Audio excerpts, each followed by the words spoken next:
Terhormat Bapak-Bapak, Ibu-Ibu, salam Pancasila. Bapak-bapak, Ibu-Ibu yang melihat video saya ini, tolong jangan lupa subscribe, like, dan di-share. Sifatnya gratis. Pada hari Minggu tanggal 25 September tahun 2022 ini, saya akan mengomentari pendukung Lukas NMB ngotot melindunginya.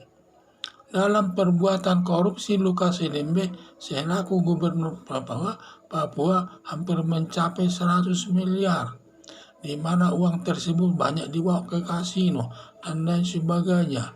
Warga Papua banyak yang mendukung Lukas NMB, tidak percaya Lukas NMB korupsi atas uang Pemda Papua.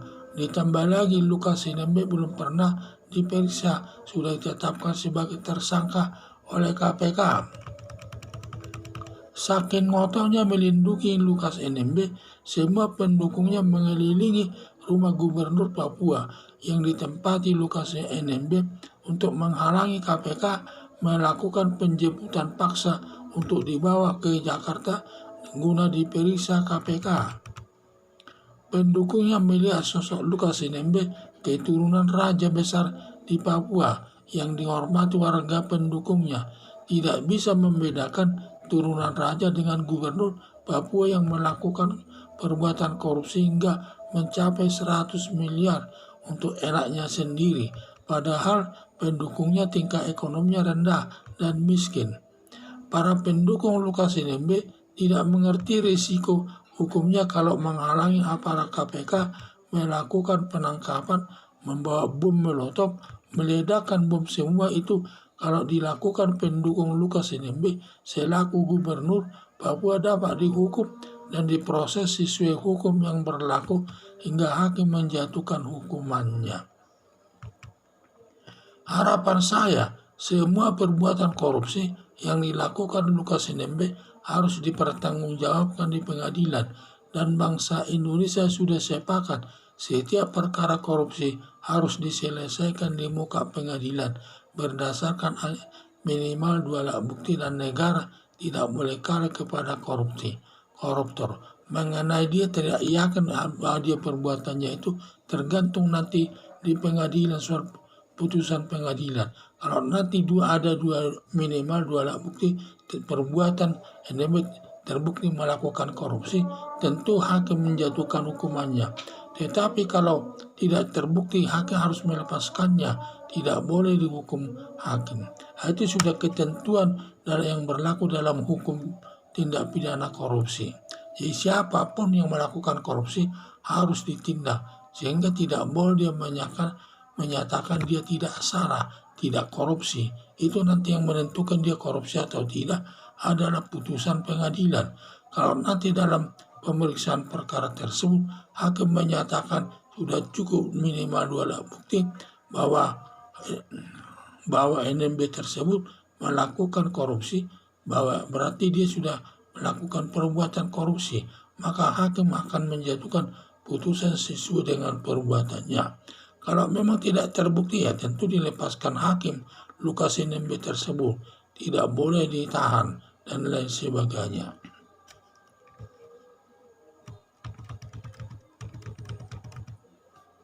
Dalam perbuatan korupsi Lukas NMB selaku Gubernur Papua sebesar hampir 100 miliar.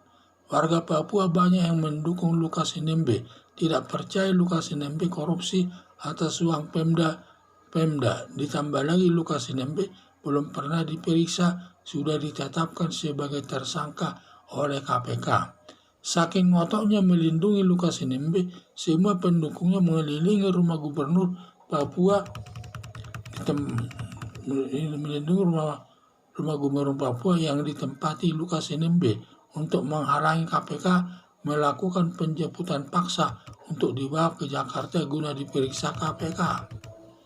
Pendukungnya melihat sosok Lukas NMB keturunan raja yang dihormati warganya pendukungnya, tidak bisa membedakan turunan raja dengan Gubernur Papua yang melakukan korupsi hingga 100 miliar untuk enaknya sendiri, padahal pendukungnya tingkat ekonomi cukup miskin.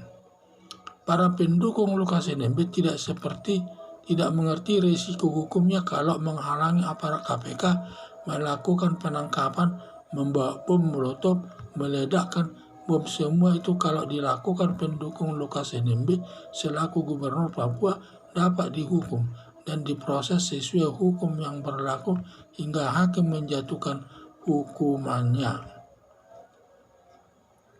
Harapan saya, semua perbuatan korupsi yang dilakukan Lukas NMB harus dipertanggungjawabkan dan di pengadilan. Dan bangsa Indonesia sudah bersepakat setiap perkara korupsi diselesaikan di muka pengadilan berdasarkan minimal 2 alat bukti, dan negara tidak boleh kalah kepada koruptor. Dan juga warga yang mengelilingi rumah NMB tersebut bisa dituntut di muka persidangan karena dia sudah menghalangi aparat negara untuk membawa NMB tersebut ke Jakarta untuk diperiksa KPK. Jadi Lukas NMB itu sudah bisa nanti dipaksa dia, tetapi dilindungi oleh masyarakat setempat. Maka masyarakat setempat yang melindunginya dapat dituntut di muka pengadilan. Sekian dan terima kasih.